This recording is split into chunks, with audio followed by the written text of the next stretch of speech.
Ayan na naman guys, another day vlog.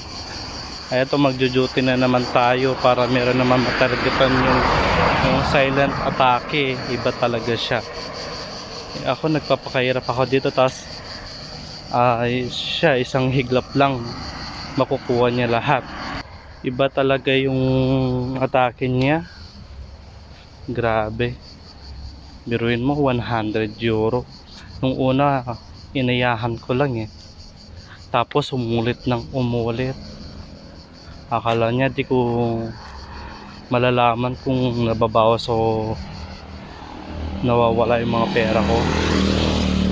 Ako may pinag-iipon ako para meron lang mapadala sa sa pamilya. Siyempre may pangangailangan din ako. Kung may pangangailangan naman siya, pwede naman siya magsabi sa akin, pwede ko naman siya pairamin Pero anong ginawa niya? Ninakaw ba talaga yung pera? Walang niya siya. Sana siya nang bahala sa